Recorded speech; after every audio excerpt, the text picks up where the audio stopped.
ગાંધીનગર છે તે અત્યારે પોલીસ છાવણીમાં ફેરાઈ ગયું છે તેમ કહો તો પણ અતિશયોક્તિ નહીં હોય, કેમ કે એક તરફ આરોગ્ય વિભાગના કર્મચારીઓ આંદોલન કરી રહ્યા છે ત્યારે બીજી તરફ આ વ્યાયામ શિક્ષકો છે જેઓનો દાવો છે કે વર્ષ 2009 બાદ આજ સુધી સરકારે ભરતી પણ નથી કરી અને સરકાર સુધી જ્યારે તે તેમનો અવાજ પહોંચાડવાનો પ્રયાસ કરે છે તે સમયે પોલીસ દ્વારા તેમને ટીંગાટોળી પણ કરવામાં આવે છે। આ મંત્રી છે હર્ષ સંઘવી અને તેમની શું માંગણીઓ છે, આ મહિલાઓના શું પ્રશ્નો છે, વાત કરવી છે। જે પ્રકારે તમે 10 દિવસથી આંદોલન કરી રહ્યા છો, પહેલે તો માંગણીઓ શું છે?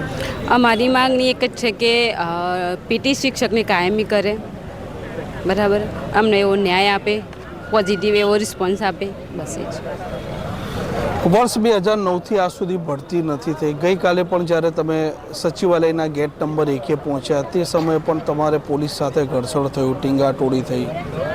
હા, અમે કાલે ગયા ત્યારે અમારી અટકાયત કરી અને અમારા ભાઈઓ બહેનોની મતલબ એવી રીતે ખેંચમતાણી ટીંગાટોળી કરવામાં આવી કે જેવો તો આવો આતંકવાદીઓ ઉપર પણ આવો અત્યાચાર ના થાય એ રીતે અમારી ઉપર કરવામાં આવ્યું। અને તમે હમણાં કહ્યું કે તમારા રમતગમતના હર્ષ સંઘવી સર લાગે, તો એમને હમણાં 2-3 દિવસ પહેલાં જ વિધાનસભામાં વાત કરતા હતા કે બીકે વાળાને તો જલસા, તમારે તો બટાકાની ખેતી થાય, આમ થાય, બધી બાજુ જલસા, અને અમે સ્પોર્ટ્સ કોમ્પ્લેક્સો મોટા મોટા આપીએ એટલે તમારા છોકરાઓ આગળ રમે ને વધે।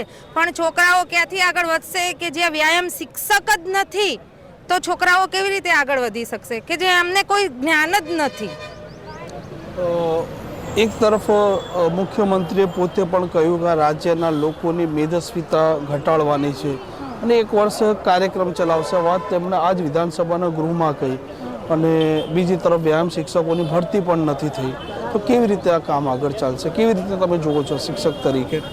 અમે શિક્ષક તરીકે એ જ કહેવા માંગીએ છીએ કે તમે 1-2 દિવસના કાર્યક્રમો કરો, આ યોગ દિવસ કરો કે મેદસ્વીતા ઘટાડાનું કરો, તો 1-2 દિવસથી કંઈ મનુષ્યનું એમ કે તબિયતનું એમ કે સારું થઈ જશે?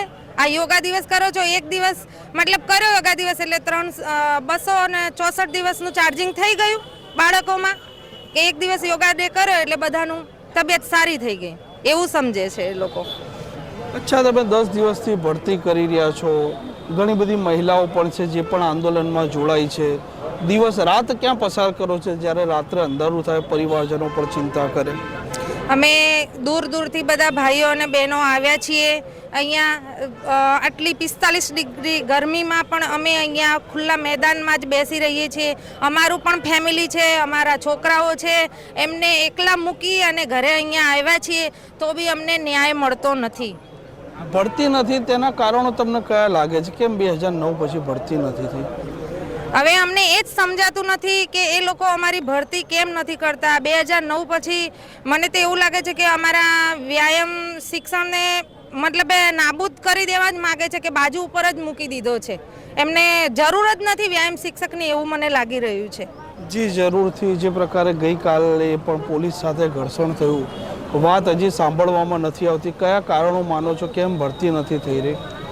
અમને સરકારમાં એક જ માગ અત્યારે છે અમારી કે ભાઈ નવી શિક્ષણ નીતિ 2020થી લાગુ કરવામાં આવી છે, એટલે બધા સ્ટેટમાં ભરતી વ્યાયામ શિક્ષકની થાય છે તો ગુજરાતમાં કેમ નહીં? હવે ગુજરાતમાં આ લોકોએ લાવ્યા છે 2023માં ખેલ સહાયક, જેમ કે કોથળામાંથી બિલાડું કાઢ્યું, અમારી સાથે આવું કર્યું છે। પછી એમાં બધા અલગ અલગ પ્રકારના લોલીપોપ આપે છે અમને, એમાં ઉંમર વધારો આપે છે, પછી એમાં અમને કહે છે કે અમે તમને પગાર વધારો આપશું, પણ એ આખો જે કરારનો જે પ્રક્રિયા કરી છે એમાં બધી મુદ્દા ઉપર ફોલ્ટ છે। નથી ટીપીઓને ખબર, ડીપીઓને મન પડે ત્યારે છૂટા કરી દે છે સ્કૂલમાંથી, પ્રિન્સિપાલને કંઈ વસ્તુની ખબર નથી। અમારો વિષય શારીરિક શિક્ષણ છે તો અમને ગણિત વિજ્ઞાન ભણાવવા મોકલે, ભાઈ પરમિનન્ટ શિક્ષકો હોય છે ત્યાં બેસે છે અને અમે જઈએ સ્કૂલમાં તો કે ભાઈ તમારે તો આજ આ વિષય લેવા જવાનો છે, પણ અમારો વિષય તો મેન શારીરિક શિક્ષણ છે તો એ પ્રિન્સિપાલ તો અમને બીજા વિષયમાં કામ કરવા મોકલે છે। પ્રિન્સિપાલને જ ખબર નથી કે આનું શું છે ને આ કઈ યોજનામાં આવ્યા છે એ કંઈ, ને જો અમે ન જઈએ તો પ્રિન્સિપાલ પાસેથી અમારો 11 માર્ચનો કરાર પૂરો થાય ત્યારે એક સંતોષકારકનું સર્ટિફિકેટ લેવાનું હોય છે, તો પ્રિન્સિપાલ અમને એ સર્ટિફિકેટ ના કાઢી આપે એટલે અમારે બીજા વિષયમાં કામ કરવા જવું પડે છે। એટલે હવે અમારી એક માગ છે કે અમારી કાયમી ભરતી થાય તો અમે અમારા વિષયને પૂરું પ્રાધાન્ય આપી શકીએ, સ્કૂલની અંદર જઈએ તો અમે અમારા વિષય ઉપર કામ કરી શકીએ। જેમ કે ગણિત વિજ્ઞાનના શિક્ષક એના વિષય ઉપર કામ કરે છે તો એમ અમે અમારા વિષય ઉપર કામ કરી શકીએ। અને હમણાં આપણા પીએમ શ્રી પી બોલ્યા છે સાહેબે ચર્ચામાં કે ભાઈ વ્યાયામ, કસરત અને રમતગમત એક વિષય પણ છે, આવું સ્પષ્ટ શબ્દોમાં બોલ્યા છે. તો આપણી ગુજરાત સરકાર હજુ કેમ જાગતી નહીં? અમારી એક જ માંગ છે કે ભાઈ અમારી કાયમી ભરતી કરો, અને પોલીસને અમારી માંગ છે કે અમે અમારી હક માટે આવ્યા છે, અમારી સાથે તમે બળજબરી ના કરો. અને જો તમારે તમારી તાકાત દેખાડવી હોય તો આ દેશમાં જે અત્યારે આપણે ગુજરાતમાં કેટલા બુટલેગરો છે, કેટલા ગોંડાઓ છે, એની સામે દેખાડો ને. કેટલા લોકો તમને હેરાન, અમે તો અમારા ગાંધીના માર્ગ ઉપર આવ્યા છે, અમે અમારો હક માગવા આવ્યા છે, તો અમારી સાથે આવું શા માટે કરો? તમારે જેની સામે કરવાનું છે એની સામે તો તમારે રોષ નથી દેખાડતા, અમારી સામે ખોટો રોષ દેખાડે છે પોલીસ. અને કાલે અમારી સાથે બળજબરી કરે છે અને અમને જેમ ધક્કા મારવામાં આવે છે, જાણે કેમ અમે કોઈ ગુનેગાર હોય એવી રીતે અમારી સામે વર્તન કરવામાં આવે છે. તો અમારી પોલીસને બી નમ્ર વિનંતી છે કે ભાઈ અમે અમારો હક માગવા આવ્યા છે, અમે અમારો શાંતિપૂર્ણક અમારો હક માગીએ છીએ, તો અમારો તમારી સાથે કોઈ પ્રોબ્લેમ નથી. તો તમે અમારી સાથે આવું ના કરો વર્તન, તમે જેની સાથે કરવાનું છે એની સાથે કરો. અને અમારી સરકારને એક જ માંગ છે કે ભાઈ જો કાયમી ભરતી થશે તો જ અમે ગાંધીનગર છોડશું. તમે અમને સ્પષ્ટ શબ્દોમાં લેખિતમાં આપો કે તમે મીડિયા સમક્ષ આવી અને અમારી ક્લિયર રજૂઆત સાંભળો અને તમે અમને સામે પ્રતિક્રિયા આપો. જ્યાં સુધી અમને કોઈ પ્રતિક્રિયા સરકાર તરફથી નહીં મળે ત્યાં સુધી અમે ગાંધીનગર નથી છોડવાના. અમારી હવે એક જ માંગ છે, કાયમી ભરતી કોઈ પણ ધોરણે થાય, વ્યાયામ શિક્ષકની કાયમી ભરતી થવી જોઈએ. અમારી અત્યારે એક જ માંગ છે. જી જરૂરથી તમે કવિતા સ્વરૂપે સરકાર સુધી, મુખ્યમંત્રી સુધી તમારી એક વાત પહોંચાડવા માંગો છો. કઈ કવિતા છે? દાદા, આપણે ગુજરાતે આપણે દાદા તરીકે આપણે એમનો બિરુદ આપ્યું છે દાદાનું. તો દાદા કોને કહેવાય? કે જે મા બાપ હોય એ નાના એમના પૌત્રની ઈચ્છા પૂરી ના કરી શકે, મા બાપ પોતાના દીકરા દીકરીની ઈચ્છા પૂરી ના કરી શકે, તો એ દાદા પૂરી શકે. હાલ બેટા તને ચોકલેટ લઈ દઉં.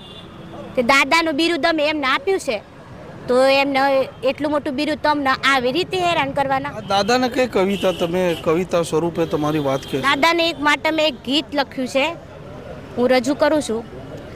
ગાંધીનગર આવ્યા દાદા, વિધાનસભા આવ્યા રે, તો એના દેખાયા તમારા મંત્રીઓ દાદાજી.